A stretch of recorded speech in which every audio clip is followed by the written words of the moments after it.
이어서 이슈 인터뷰입니다. 윤익은 경찰청장이 이태원 참사와 관련해 고강도 내부 감찰과 신속한 수사를 약속했습니다.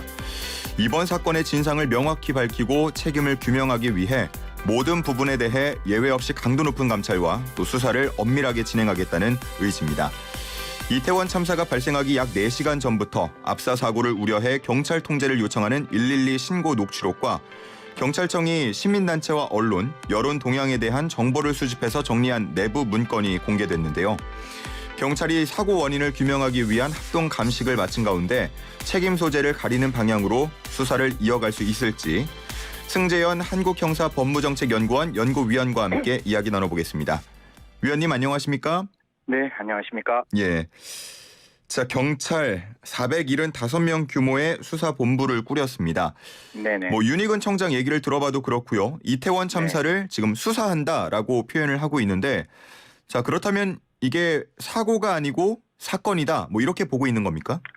아직 그 부분에 대해서는 저희들도 이야기를 할 때 피해자라고 이야기를 할지 아니면 희생자라고 이야기를 할지 사망자라고 이야기를 할지 그에 따라서 이렇게 여러 가지 혼선이 있는데 아마 청장께서 수사라고 말씀하신 부분은 제가 정확하게 그 의도가 뭔지는 모르겠지만 그냥 형사법의 전문가로는 아직까지 저는 참사라고 이야기를 하도록 하겠습니다. 이 참사에서 어떠한 원인에 의해서 이 참사가 일어났는지를 명확하게 아직은 원인이 밝혀지지 않았다라고 생각합니다. 첫 번째, 그 원인이 방금 앵커께서 말씀 주신 대로 외부에 의한 힘에 의해서 결과가 발생했다면 그거는 사건이 되는 것이고 사건이 된다면 그 외력의 힘을 작용했는 사람을 찾아서 처벌의 문제로 간다. 이러면 수사가 될 수 있겠죠. 그런데 그게 아니라 외부의 힘이 아니고 그냥 어떤 우리가 예측할 수 없는 힘 때문에 그러한 어떤 사고가 일어났다면 참사가 일어났다면 거기에 대해서는 그 안전조치 의무를 제대로 이행했는지에 대한 지자체, 경찰에 대한 책임을 물을 수 있는 방법이 있는 사고라서 아직까지 그 원인이 좀 정확하게 나온다면 우리가 이게 사건인지 사고인지를 말씀드릴 수 있다. 다만 112 신고가 분명히 있었음에도 불구하고 늑장 대응을 했다는 부분에 대해서는 명확하게 감찰은 반드시 해야 된다. 그래서 감찰을 하고 있다. 이 부분은 명확한 것 같은데요. 수사라는 부분에 대해서는 이런 수사의 측면과 이런 어떤 원인의 대책을 함께 살펴보고 있다. 이런 의미라고 말씀을 드리겠습니다. 그러니까 사고인지 사건인지 판단을 하기 위해서는 원인 규명이 필요하다라는 건데 지금 만약에 이 원인 규명이 정확하게 되지 않는다면 그러니까 다시 말해서 사고라면 지금 주최 측이 없는 상황이라고 계속 언급이 되고 있는데 이 책임은 누구에게 물을 수 있는 겁니까? 사실 이런 게 저희같이 이제 법 실정주의자들의 입장에서는 기록을 보지 않았기 때문에 이런 부분에 대해서 함부로 이야기를 한다는 게 되게 좀 두려운 부분이 있어요.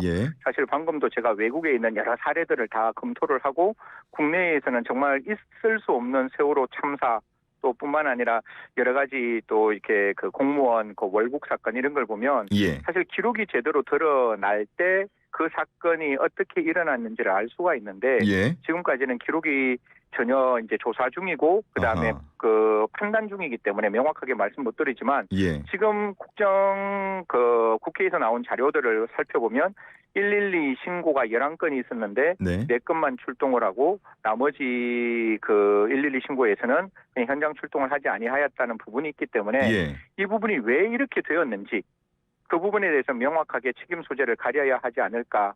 그리고 사실 주최 측이 없는 행사에 있어서 그 시민들의 안전을 지키는 거는 지자체와 경찰의 목이 들 수밖에 없는 거예요. 그 경찰이 가지고 있는 제1의 임무가 물론 수사도 중요하지만 국민의 생명과 안전을 지키는 어떻게 보면 치안행정, 다른 말로는 보안행정 경찰작용 그러한 어떤 시민의 안전을 지키는 게 제1의 임무였기 때문에 그 부분에 대해서 경찰이 해야 될 부분을 제대로 했느냐. 현장 경찰은 진짜 노력하셨어요. 현장 경찰이 그런 어떤 운집한 군중을 경고하고 군중에게 경고하고 그 군중을 조금 이렇게 산계시키기 위해서 노력은 하셨지만 과연 지도부에서 체계적으로 그러한 어떤 보고가 올라갔음에도 불구하고 안일하게 그러한 어떤 군중에 대한 경고라든가 피난을 하지 않았다면 그 보고가 올라갔음에도 불구하고 하지 않았다면 그런 기록들이 나온다면 또 그 부분에 대해서도 이런 어떤 그 책임을 물을 수 있는 부분이 아니냐. 이거는 감찰 중이기 때문에 예. 감찰이 끝나면 또 그 부분에 대해서 저도 두 눈 부릅뜨고 한번 그 감찰이 혹시나 숙림이 있는지 또 그 감찰에 뭐 이렇게 잘못된 부분이 있는지 살펴보도록 하겠습니다. 예. 방금 말씀해 주신 그 부분인데요. 지금 총 11건의 112 신고가 들어왔고요.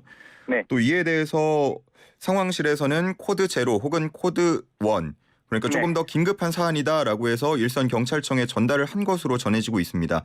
네. 만약에 그에 대한 조치나 뭐 대처가 적절하지 않았다면 어떤 책임을 물을 수가 있겠습니까? 저는 이 사건에서 들여다볼 때 이게 사실 관성이 굉장히 많이 작용했구나라는 생각을 합니다. 사실 이거는 나중에 확인을 조금 해봐야 되는데 이거는 제가 갖고 있는 제 추측입니다. 분명히 토요일 말고 금요일도 신고가 많이 들어왔을 거예요. 지금 굉장히 사람이 많다, 위험하다. 그런 신고가 들어왔고 그리고 그 토요일도 이러한 신고가 계속해서 들어오다 보니까 112 신고를 받는 입장에서는 이거 뭐 또 신고가 들어오는구나. 이거 또 들어왔어. 이거 똑같은 신고야. 라는 관성적인 측면에서 몇 번은 출동을 하고 나머지는 출동을 하지 않았느냐. 이 부분은 대통령께서 정확하게 지적하신 거라고 저는 생각을 하고 그러면 두 번째 출동했는 경찰관이 있을 거잖아요. 출동했는 경찰관은 현장의 모습을 직접 본 사람이잖아요. 그러면 출동한 경찰관은 분명히 거기에 대한 리포트를 했을 거예요. 지금 상황이 굉장히 위험하니 즉시 현장 경찰의 어떤 인력만으로는 여기 있는 군중들에 대해서 이제 그 질서 유지를 하기는 굉장히 어려우니 뭐 적법하고 의법하게 좀 인력을 보강해달라라고 보고가 올라갔음에도 불구하고 그 보고가 112 센터에서 묻혀졌는지 아니면 그 보고가 서울청까지 올라갔는지 아니면 그게 어느 선까지 올라갔는지가 확인이 된다면 그에 대한 책임 규명도 좀 명확해지지 않을까. 지금은 아직까지 이게 어떻게 어디서 이 보고가 거쳐졌는지 보고가 있음에도 불구하고 왜 현장에 인력 보강이 안 되었는지 부분은 이 역시 감찰 중이고 이 부분은 수사가 가능할 수 있는 부분이라고 생각합니다. 이 부분에 대해서 좀 적기 수사가 필요하다. 적법하고 의법한 수사가 필요하다는 말씀드리겠습니다. 말씀해 주신 내용을 포함해서 오늘 또 한 언론 보도를 보면 이 4건 현장 출동을 했다고 하는데 만약에 진짜 가서 봤으면 이 심각성을 당연히 보고를 했을 텐데 지금 그렇게 되지 못한 부분에 대해서 정말로 현장 출동이 되었는지도 조사를 해야 된다라는 얘기까지도 함께 나오고 있는 상황입니다. 이 부분은 총리께서도 대통령께서도 굉장히 적극적으로 들여다보라고 말씀을 하셨기 때문에 저는 경찰이 감찰을 할 때 특별 감찰을 정말 촘촘하고 면밀하게 해야 한다. 이 부분에 대한 감찰이 한치라도 소홀함이 있으면 국민들로부터 신뢰를 얻을 수 없다라는 말씀까지 함께 드리도록 하겠습니다. 여기서 생기는 의문 중에 하나가요. 이제 경찰의 대처와 뭐 이런 대응에 대해서 지금 감찰에 나선 건데 이게 경찰 내에 독립 그 기관이 꾸려지는 건가요? 이게 이제 원래는 서울청에서 수사본부가 열렸습니다. 서울청에서 수사본부가 열렸고 지금 특별수사본부라는 것은 서울청 산하가 아니라 별도의 특별수사본부를 만들어서 경무관급이 방금 말씀드렸던 한 400명 후반대, 500명 초반대의 어떤 그 수사팀을 꾸려서 이 사건이 과연 사고인지 사건인지를 면밀하게 살펴보는 팀이 하나 있고 보통 감찰이라는 게 외부 감찰이 먼저 되는 게 아니에요. 이거는 내부 감찰을 먼저 하고 그 내부 감찰에서 부족함이 있으면 그거는 국가기관이 거기에서 들여다볼 수 있을 거예요. 그 국가기관은 감사원도 될 수 있을 것이고 또한 1차 감찰 결과가 부족하다면 분명히 이거는 시민단체에서 그런 부족한 부분에 대해서 고소고발을 할 것이고 그렇게 되면 또 수사를 진행하는 검사 입장에서 들여다볼 수 있는 부분이 있는데 이게 처음부터 다른 기관이 감찰을 하면 저는 오히려 이런 사건에서는 감찰이 제대로 이루어지지 않을 수 있다. 이건 내부에 있는 경찰이 오히려 자기의 명운을 걸고 이 부분이 왜 이렇게 됐는지 사실 112 신고가 되었고 그 11건 중에 분명히 팩트로는 출동하지 않는 것도 있다. 이 부분은 팩트이기 때문에 그 부분들이 왜 제대로 이루어지지 않았는지는 경찰이 먼저 내부적으로 감찰하고 난 다음에 그 부분이 부족할 때 다시 한번 우리 국민과 우리 언론은 이게 왜 부족한지를 지적하시고 다른 기관, 감사원이나 또 검찰의 수사까지 같이 함께 들여다볼 수 있는 시점이 분명히 올 것이다. 그래서 이 감찰 결과를 좀 우리는 기다리자라는 말씀 드리겠습니다. 일부에서는 이제 경찰이 내부 감찰을 한다고 하니까 뭐 제 식구 감싸기 혹은 맞습니다. 뭐 시간 끌기 이런 거에 대한 우려도 함께 하고 있는 상황인데 지금 일단은 믿고 맡기는 게 필요하다라는 말씀이신 제가 거죠? 판단하기에는 대통령께서도 말씀하시고 또 경찰청장도 그렇게 명확하게 이 부분은 적이 감찰을 하겠다, 면밀하고 꼼꼼하게 감찰을 하겠다라고 말을 했으니 만약 이 부분이 부족하면 대통령께서 하신 말씀에 대한 사실 거역일 수가 있잖아요. 또 자기들 수장이 분명히 꼼꼼하고 촘촘하게 감찰하겠다는데 그걸 자기 식구 감싸기를 하면 사실 굉장히 경찰에 대한 신뢰 자체가 무너질 수 있는 부분이라서 일단은 그 감찰 결과를 조금 지켜보는 게 필요하지 않느냐. 제가 거듭 말씀드리지만 부족하면 그리고 거기에서 자기 식구 감싸기가 있으면 저도 분명히 그 부분을 지적하고 또 그 부분에 대해서 많은 부분에 대한 어떤 이야기를 할 것이라는 말씀까지 드리도록 하겠습니다. 알겠습니다. 자, 뭐 이 신고 전화, 녹취록 등이 공개가 되면서 경찰의 책임 쪽으로 무게가 조금 실리고 있는 모습이긴 합니다만 보다 근본적으로 보면 뭐 정부 혹은 지자체 이 주최책이 없는 행사에 대해서 정부나 지자체가 그곳을 제대로 통제하고 또 관리했어야 하는 거 아니냐. 이런 부분을 간과할 수 없다라는 얘기가 함께 나오고 있는데 이 부분에 대해서는 어떻게 생각하시나요? 저는 이게 뭐 지금도 저희들이 굉장히 많은 좀 조심스러운 어떤 이야기를 하잖아요. 뭐 사망자냐 아니면 피해자냐 아니면 희생자냐 이런 말을 하듯이 이게 주최책이 없는 쪽에서 경찰이 통제를 한다는 이야기를 하면 통제는 불가능해요. 왜냐하면 시민들이 자유롭게 자기의 행복을 추구하기 위해서 일정 지역에 모여서 취미 활동이나 아니면 축제를 하는 것을 국가가 통제한다. 이거는 굉장히 위험한 발상인 거고 그 통제가 아니라 국민들의 생명과 안전을 지키는 게 경찰과 지자체의 제1의 임무일 거잖아요. 그러면 그 국민들이 제대로 행복 추구를 할 수 있는 그 환경을 더 보장해주고 그 안에 있는 사람들의 생명과 신체를 지키기 위해서 질서를 유지하는 형태의 개입은 저는 분명히 필요하다고 봐요. 혹시 우리 앵커 저녁 시간에 사거리에 갔을 때 차가 뒷골이 물게 하면 정체가 엄청나게 늘어나잖아요. 그렇죠. 그때 경찰관이 와서 야, 차 꼬리 물지 마. 이거 물면 안 돼. 라고 해서 수신호를 해서 더 이상 지나가지 못하도록 만들 때 그거를 시민 통제라고 이야기하지 않잖아요. 그는 다른 모든 사람이 편리하게 교통 질서를 지키고 그것을 그러니까 보통의 흐름을 흐름을 원활하게 하기 위해서 할 수 있는 질서 유지인 거잖아요. 당연히 어떻게 보면 주체가 없으면 더더욱 안에서 혼란이 일어날 수 있고 그 공간이 특히 이태원 같이 굉장히 밀폐된 공간. 사실 세계 음식 문화 축제거리 뒤쪽으로 가면 녹사평 쪽은 막혀 있는 길입니다. 그리고 한남대교 쪽은 열려 있는 길이고 그러면 적어도 사람들이 많이 운집할 것을 예상했다면 그 질서 유지를 위해서 안에 있는 사람들이 좀 더 즐겁게 그런 어떤 축제를 즐기기 위해서라도 그런 질서 유지와 그다음에 그 사람들의 안전을 도모하기 위한 지자체와 경찰의 적극적인 조치는 필요한 게 아닌가라는 생각은 지울 수가 없는 거죠. 알겠습니다. 6635님께서는요. 전국 112 신고는 경찰청 상황실에서 통합 조망 관리하지 않나요?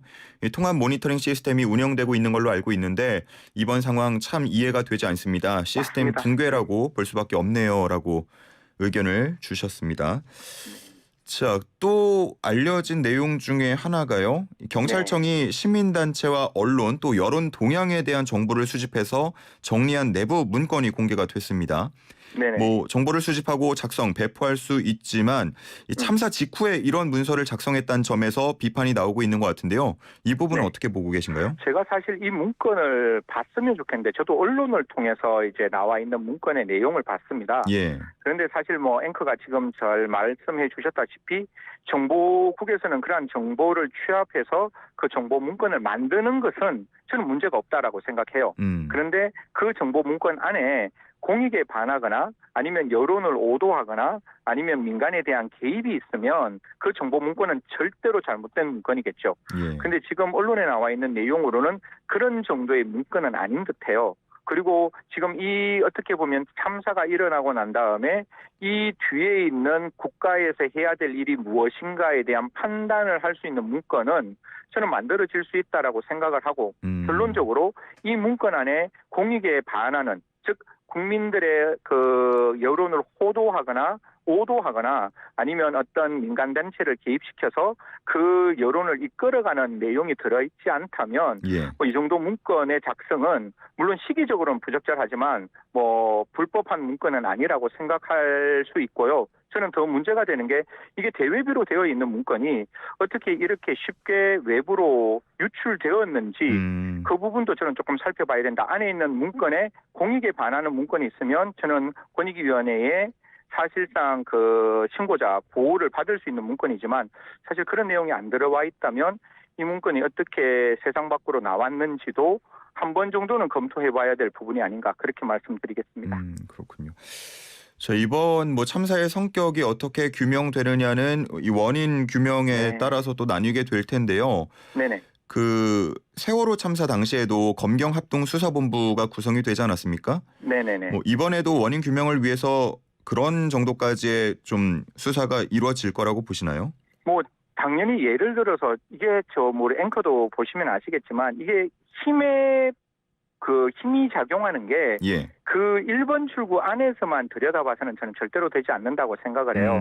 이게 사고가 일어나는 시점이 지금 우리에게 알려진 건 10시 15분이라면 적어도 그 위험 발생은 첫 번째 신고가 들어왔는 6시부터 그다음에 그 사고가 발생한 이후의 시점인 적어도 10시 반까지 전체 음식문화축제거리에서 어떠한 힘의 방향에 흐름이 있었는지를 면밀하게 검토를 해야 되고 이러한 면밀한 검토는 제가 봤을 때 검찰과 경찰이 같이 함께 포렌식을 할 때 그게 가능하다라고 저는 생각을 합니다. 그렇군요. 사실 그 보스턴 마라톤에서도 어떤 그 테러가 일어났을 때 FBI와 보스턴 경찰이 함께 노력해서 그 10테라바이트가 넘는 것을 4일 만에 분석해서 용의자를 특정했거든요.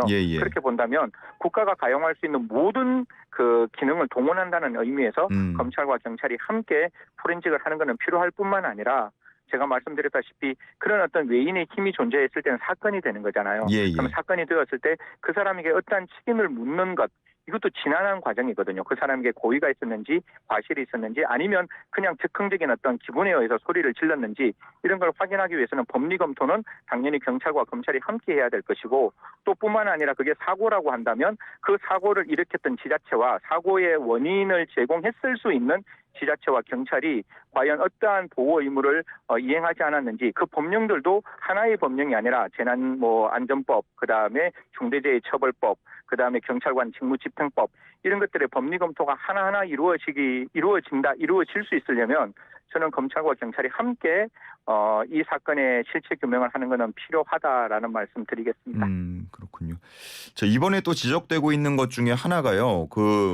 헤드 해밀턴 호텔 뒤편 골목에 불법 증축이 있었던 걸로 확인이 되고 있지 않습니까? 네네네. 좁은 도로를 더욱 좁게 만드는 원인으로 지목이 되고 있는데 이런 부분에 대해서도 책임 소재가 좀... 이 부분은 재난안전법이라는 게 있습니다. 그 재난안전법에 보면 그러한 어떤 안전조치를 할 때 과연 긴급적으로 그러한 상황을 확인했음에도 불구하고 그 구청이 그러한 긴급적인 어떤 상황을 확인하고 이런 부분을 고치세요. 그리고 만약에 어떤 그 대규모의 축제가 있을 때 바깥에 있는 뭐 불편한 어떻게 보면 통행을 막을 수 있는 그 의자나 아니면 시설을 치우세요라고 이야기를 했음에도 불구하고 그거를 이행하지 않았을 때는 재난안전법에 따라서 3년 이하의 징역 또는 3천만 원 이하의 벌금에 해당될 수가 있는 거거든요. 그렇기 때문에 이 부분에 대해서 용산구청이 어떠한 조치를 했는지가 중요하겠죠. 만약에 이걸 그 나름대로 그 예방 조치를 하기 위해서 여러 가지의 어떤 이행명령을 내렸음에도 불구하고 그 이행명령을 따르지 않은 업주가 있다면 이 재난안전법상 처벌 가능성은 열려있다. 이 또한 용산구청이 무엇을 어떻게 했는지를 알아야 재난안전법상 그러한 처벌 규정이 적용될 수 있는지를 우리가 살필 수 있다라는 말씀드리겠습니다. 혹시요 많은 인파가 몰린 가운데 문을 열어주지 않아서 출입을 금지시킨 점주나 아니면은 사람들을 대피시키는 공간에 사람들을 더 이상 뭐 끌어올리지 마라라고 얘기한 사람 등등 뭐 이런 사람들도 처벌 가능성이 있습니까? 사실 그거는 제가 그 현장의 영상을 보지 않아서 이 또한 굉장히 조심스러워요. 정말 현존하고 명백하게 사람들이 위험한, 그냥 생명의 위험이 현존하고 명백하게 발생했음에도 불구하고 만약에 그러한 어떤 업주들이 그 문을 열어주지 아니하였다면 이거는 법적 문제는 논외로 치더라도 윤리적 문제, 도덕적 문제는 분명히 발생할 수 있겠죠. 예. 하지만 이게 자유민주주의 국가잖아요. 예. 어떻게 보면 영업의 자유라는 게 뭐 그 사람들을 반드시 입장을 시켜야 한다는 의무를 규정할 수는 없으니까요. 다른 말로는 선한 사마리아법이 존재하지 않기 때문에 그들에게 형사 책임을 묻기는 굉장히 어렵지 않을까라는 생각을 합니다. 다만 그 상황 자체가 그냥 사람들이 인파가 몰려있는 상황이었고 예. 몰려있는 상황에서 만약 다른 사람들을 입장을 하지 않게 만들었다는 거는 그거는 도덕적 비난도 우리가 할 수 없지 않을까. 그거는 제가 그도 말씀드리지만 그 순간 적어도 10시 15분 앞에 1시간을 예. 그 골목 상황을 봐야지만 알 수 있다라는 말씀 드리겠습니다. 네. 끝으로 짧게 질문 드리겠습니다. 네. 중대재해처벌법 적용 가능성도 있습니까?